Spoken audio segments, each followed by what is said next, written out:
You really can't pick, as I say. It's like picking your favorite child. I love my Civil War 1861 Springfield rifle muzzleloader as much as anything. I like my Swedish Mauser. I like my lever guns. I mean, I don't want to give any of them up. I like them all a lot. And same with handguns. They're just all great. And they're all fun. So.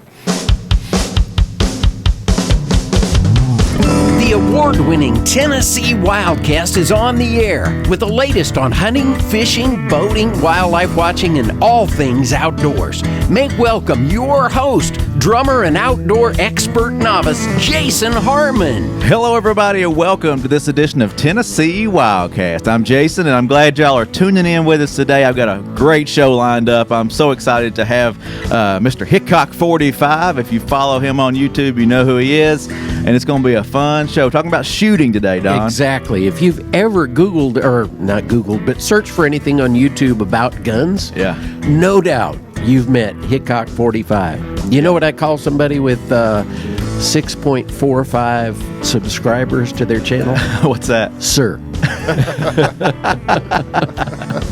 Oh, wow. Yeah, I'm excited. This has been a long time coming. I reached out to Hickok, and he said, yeah, we'll make that happen. Yeah, so, that's right. I'm excited to have him on the show. If you're listening or watching, stay with us because it's going to be a fun one. Exactly. Don, you want to highlight a radio station? Yeah, 93.9 The Duck in Tullahoma. One of our radio stations that plays us on Saturdays. We appreciate them so much, and along with all our other radio partners out there too. Yeah, so we appreciate them so much. If you follow us, we're out there on most podcasting platforms. You can find us on YouTube, Facebook, Instagram. We're out there all over the place. So keep following us, keep coming back and checking us out.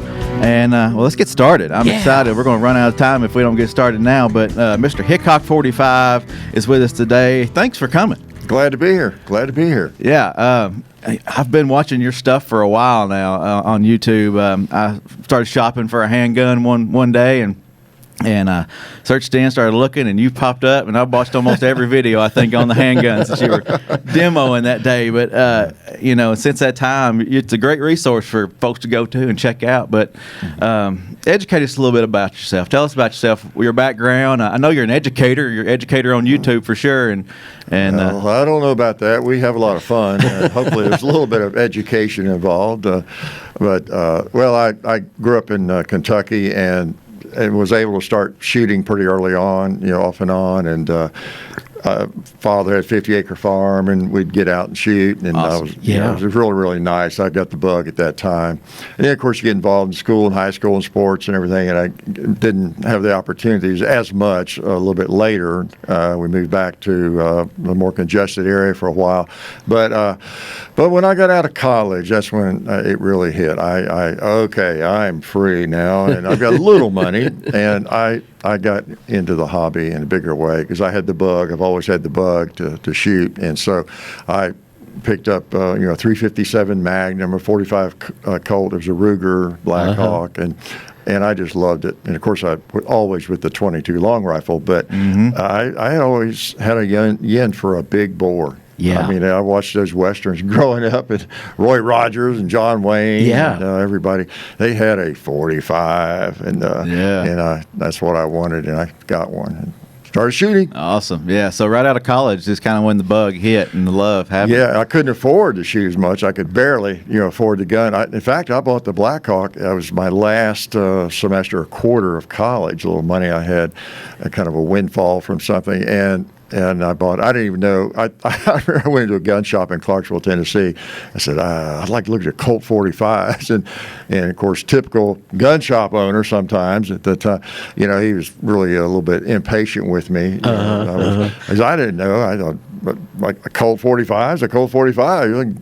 Like John Wayne carried. Yeah. Well, we don't have one of those. We got this Ruger. I was like, okay, what's that? I didn't, I was, man, when I think back how green I was. But, I remember buying cartridges at that shop, though, for that firearm in singles.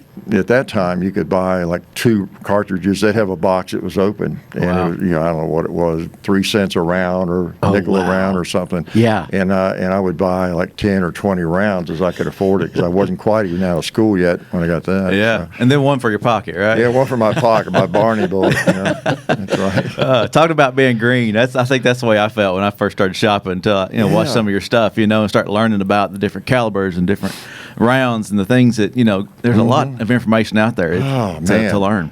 There is. It's like any endeavor, with music or whatever it is, musician, you're looking for instruments or computers back in the day. Anytime you're learning something new, I try to keep that in mind.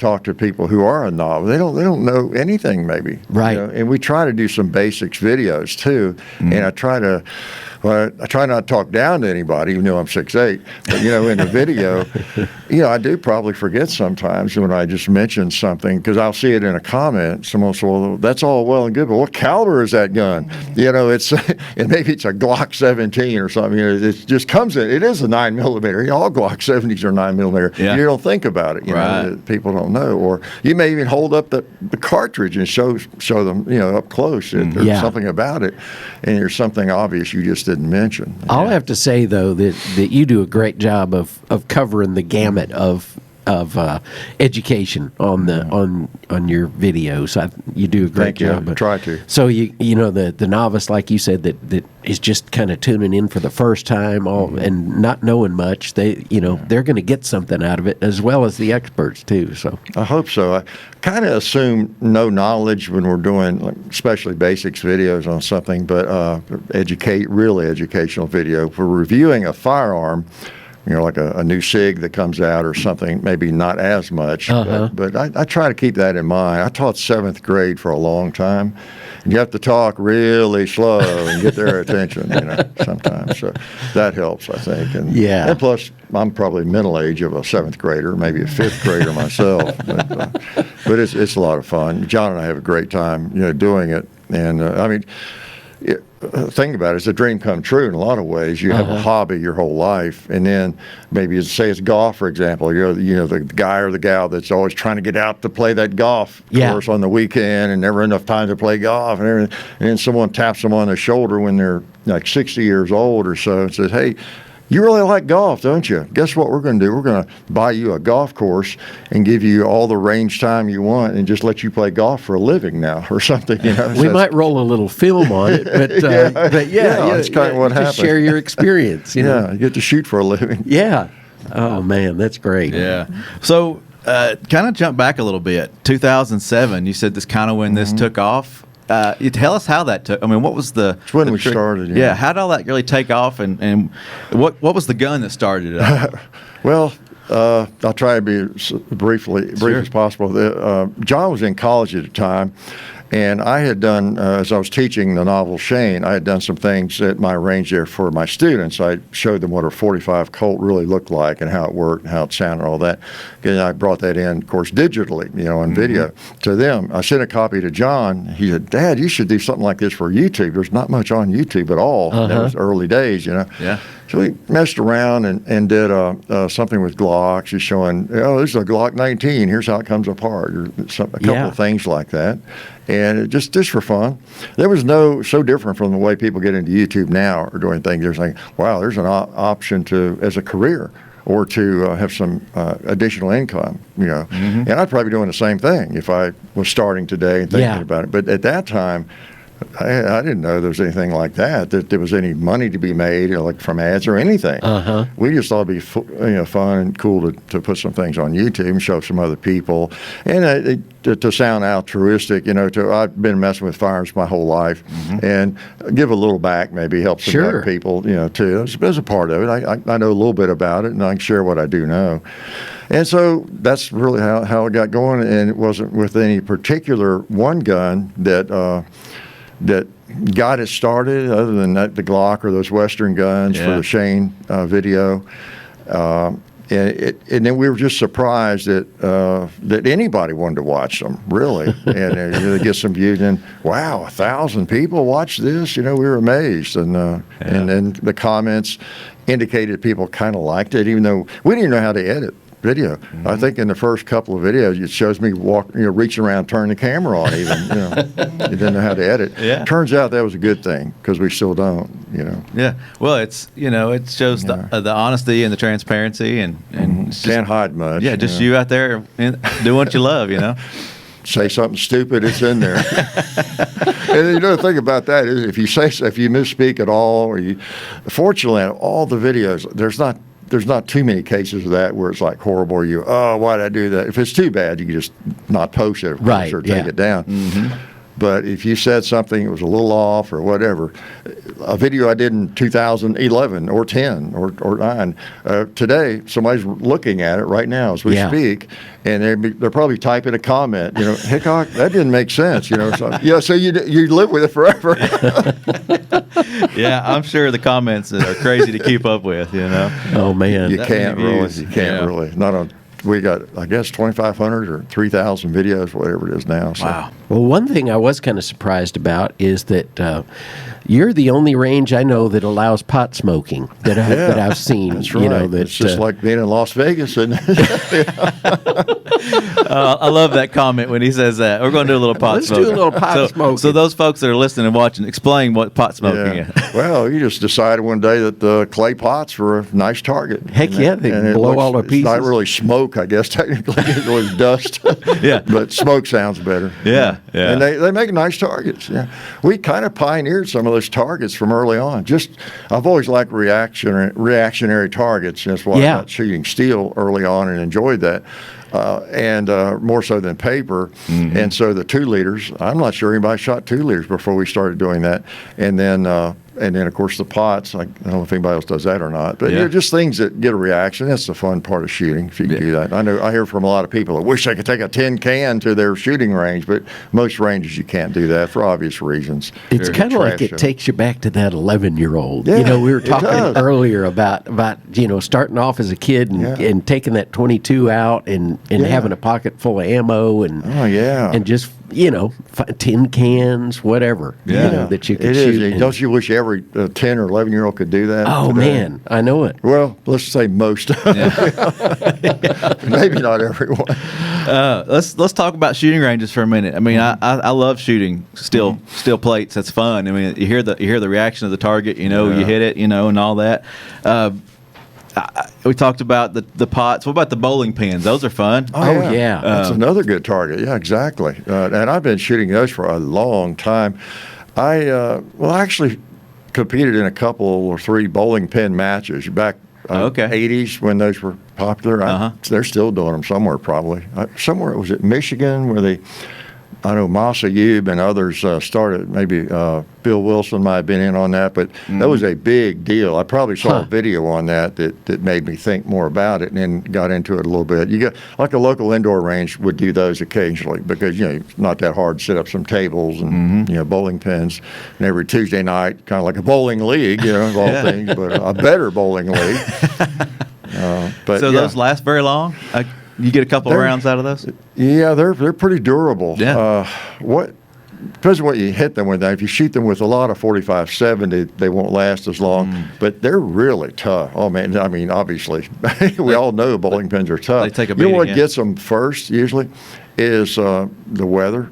If you leave them out there and you shoot them a few times, then they get wet, and then they obviously begin moisture to rot gets inside. Yeah. Well, let's give some folks some tips on a range. I mean, we see you shooting and you got all kinds of stuff to shoot at, targets and things. But what's some tips you'd give folks on setting up a range at home? Well, if they got a home and a place on their own property. Whatever you want that's safe. And I always recommend if you're going to set up steel, and that's really popular now. If a person has property where they can do that, they generally want to do that. So we got a video on that, shooting steel safely, I think it's called. But I think I you saw want that. a flat, ideally flat steel, no edges at all. Ideally AR-500, good hard steel. And then no edges, and hanging is good. Hanging is really good for the give, and the splatter goes down and out and around. Those are the most important thing. And I learned that not from watching videos. I learned that from experience. I had a guy make me some plates. and a little stand. I put them on a timber as my first range go around. Probably have pictures of that somewhere. And it was fine. You knock them off, go set them up. But you have got to have a pedestal of some sort. They won't sit, of course. And lead would go down into the bottom, if you hit close to it, especially the bottom lip, and it would sometimes come back a little bit, you know. So so I went back to the drawing board and had a guy design me some that were kind of a or a lollipop design. You know, you have the same 8-inch circle, but on a stand about that long, just about an inch or two wide. You know, just to get it up away from the stand down there. Yeah, about always 6 inches thinking or when you're a so, genius, right? And that did work better, but you still hit down there low, and you still get some back. You know? Yeah.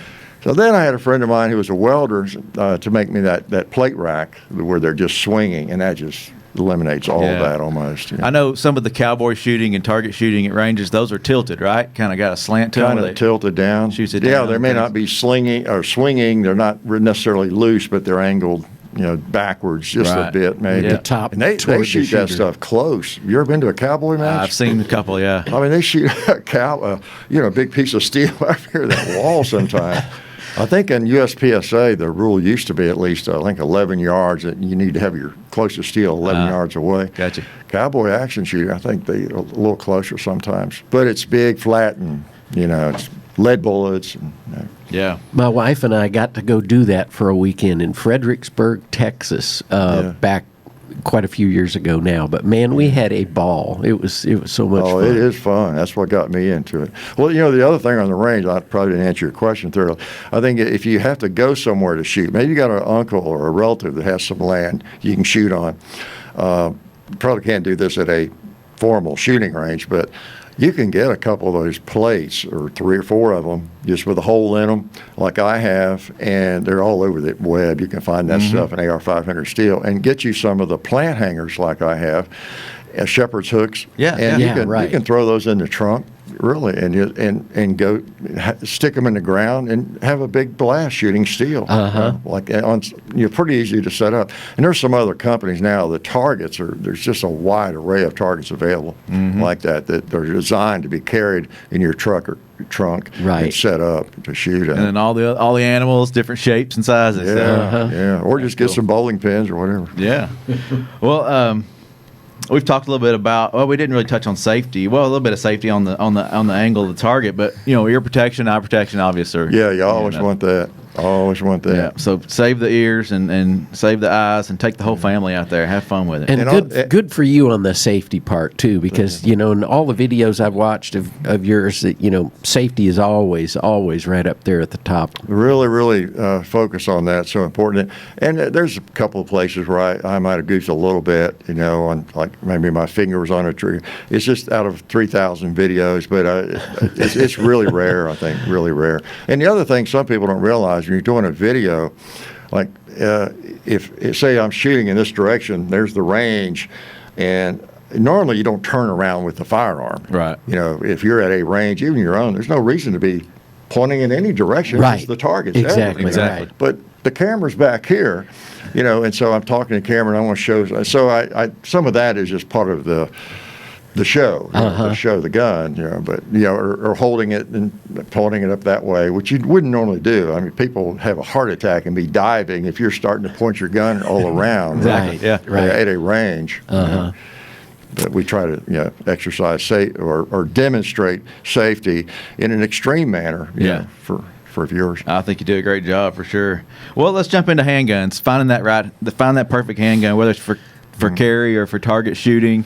You cover a lot of handguns, and you brought one with you today. We can show that off if you want to, and talk about handguns a little bit. That's the way I got introduced to Hickok45, is my dad was researching, you know, what he and I could carry, you know, and so we were looking at 9mm and 380s, and he showed me, gosh, I don't know how many of your videos he showed me back in the day when we were you to watch. I run into a lot of course, viewers out and around, and have their kids with them. You know, it's funny. I say, you don't make him watch or her watch, do you? Your wife or whatever.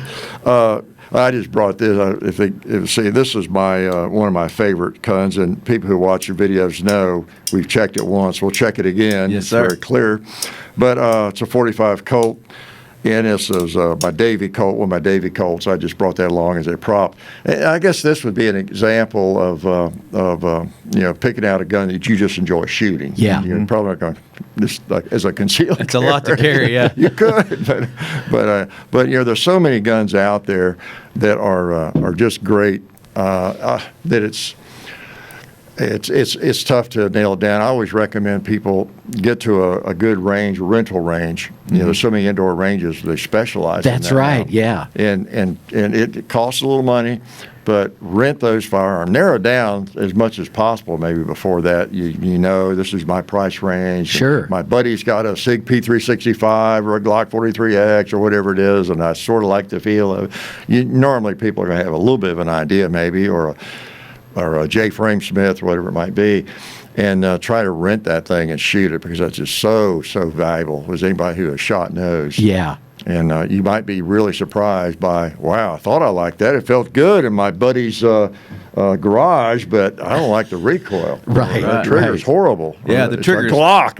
Yeah, the trigger stood out for me when I was shooting, and find that right trigger pull and the feel. Sights, the trigger, so important. The other thing that really muddies the issue, I tell people sometimes, is even once you have gone through all that and been really smart about it and taking your time, and you get the one, maybe it is a Glock 43X, let's say, or a Sig P365, and you really, this is good. Yeah, I like it. And you shoot it at range, and okay. Then you shoot that for a period of 2 months. And then you shoot a buddy's gun, something you rejected earlier. As you gain in skill and comfort with that, with shooting in general, you're just a better shooter. Right. You know how to control the trigger better and the sights and everything. Your taste might actually change to some extent. Then your buddy's gun, you get to shooting on both, and you say, actually, I think I like that one better now. Yeah. I mean, that could happen, but that'd give you an excuse to buy another gun. Yeah, I think that's kind of my excuse, after picking one out. I'm like, well, maybe I want a little bit smaller to carry. Yeah, there you go. There you go. And you get to go down a size or check something else out. Well, that's the big else. factor. What are you going to do with it? You want to ask you, what is this for? The range? If it's for the range, doesn't matter how big it is. And a bigger gun's easier to shoot well and more fun, usually. And if it's for concealed carry, then you be careful. You'll easily get something too big. Depends on how you dress sometimes, how too. you dress, what kind of holster, what's your plan for carrying it. And it's a jungle out there. It's not easy to get the right one. And you'll end up with 3 or 4, going around it. And you pray you never have to use it. Yep, that's for sure. Well, you don't hunt much. You said, we talked earlier, you hunted when you were younger, but you don't hunt as much these days. But you still love to shoot long guns, and you still love to shoot the muzzleloader guns, and things like that. What's your favorite long gun? I saw a video just recently, bolt action. You were like, which bolt action could I sell, or would I want to sell if I had to sell one? Which is the last one I'd sell. The last one you'd sell, yeah. Yeah, I kept the Sacco. Is how you pronounce it, but everybody calls it Seiko, but I think it's Sacco, that Bavarian. Yeah, that's a tough choice. I love those all those bolt guns. As anybody sees that video, anybody watches the videos knows, all those guns are favorites actually. Yeah. But you really can't pick. As I say, it's like picking your favorite child. I love my Civil War 1861 Springfield rifle muzzleloader as much as anything. I like my Swedish Mauser. I like my lever guns. I mean, I don't want to give any of them up. I like them all a lot. And same with handguns. They're just all great and they're all fun. So, and I hunted a little bit in the early 70s. I got into shooting steel animals. And I don't know, kind of satisfied that, scratched that itch. Ever since, I've been knocking around steel. Steel animals are a little bit easier to find. I let someone else go. I tell you, whenever I come up, I used to have students occasionally, not very often. I was in pretty conservative teaching situations. If some little girl or boy, whatever, was giving someone else a hard time about hunting, I would just, I didn't intrude on the conversation, but if I overheard it, I say, yeah, that's right. Hunting that's not something I want to do. I'm not sure I go along with that. I like to go to the grocery. I like to pay somebody else to kill my game and go to the grocery and pick it up nice and wrapped and ready to cook. Just make the poor student, not make them feel bad, but I mean, people don't think about that. They just don't think about that. It definitely. free range is a lot better for you and tastes much better in a lot of cases. But yeah, they don't understand what goes on behind the scenes when those package stores and things. Yeah, that's true. That's true. Well, tips on cleaning and storage. I'm sure you have to do that a lot with what you're doing. So, any tips on that or suggestions for folks after you go shooting? Yeah, as I've mentioned over the years, a couple of things I do. I just have always made sure I keep my firearms wiped down because I have several firearms. And whenever I take one out of the safe for any reason, or put it back, I keep a rag soaked in my favorite gun oil, which it could be any gun oil, but I just keep it damp. It's hanging really on the knob. It's right there. There's one on every safe. And I just wipe it down quickly. It doesn't take much long at all. Put it back in the sock or whatever, and set it. I keep them in socks, almost all of them, in gun socks. Yeah. And tuck them in there. And I don't think I've ever had rust in 50 years on a firearm by doing that. And I don't shy away from touching. I don't even worry, or if I hand one to somebody to look at, you touch the steel all you want to. It's not an issue. I'm going to wipe it down before I set it back in there. Sure.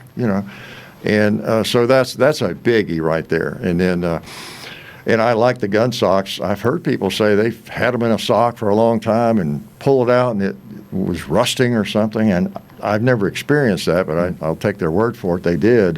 They may have had dampness in there or something. Right. I don't know. So that I do in terms of storage. And of course, a gun safe is important to keep them locked, to where, unauthorized hands can't get to them. Sure. Now, for your carry gun and all that, I understand people, that's a different matter maybe, but you want to secure them and know where they are and whether they're loaded, where, no one can get to it. Mm-hmm. Yeah. I think about black powder too. It's probably, that's the gun you want to get cleaned down the first and wipe down first, run a swab through it or something, Yeah, very well. Before putting that away. And that affects the shot too. After you shoot those over and over again, you have to play that range. You keep them clean though, and it's amazing. The original Civil War rifles I've purchased, bores are in pretty good shape. Yeah, that's cool. Been taken care of. Well, it's been fun. We ran out of time, Don. That's amazing. I can't believe it. It's flown by. Time flies when you're having fun. It does. So, it's been fun. I think we covered most of my notes here. But go check out Hickok45's channel on YouTube. He's got some great stuff out there. If you're shopping for a handgun, shopping for a long gun, just want to get into fun action shooting or backyard target practice, check out his stuff. Good stuff. Very good stuff. So, any final words? Well, just good to be here, and thanks for the work you all do. Well, thank you. Yeah. Thank you. Yeah. This is Tennessee WildCast. Thank you for watching. Thanks for listening. Remember, tnwildlife.org. It's our website. Go get you a hunting license. Check out our e-store and get up to date on everything Tennessee Wildlife right there. And we appreciate everybody tuning in. Thank you guys for being with us. You bet. Thank you. Thank you. All right. We'll see you next time. Thanks for tuning in. Stay connected with TWRA by visiting our website at tnwildlife.org and follow us on Facebook, Twitter, and Instagram. Hey, it's all about Tennessee wildlife. It's what we do. Tennessee WildCast will be on the air again next week. We'll see you then.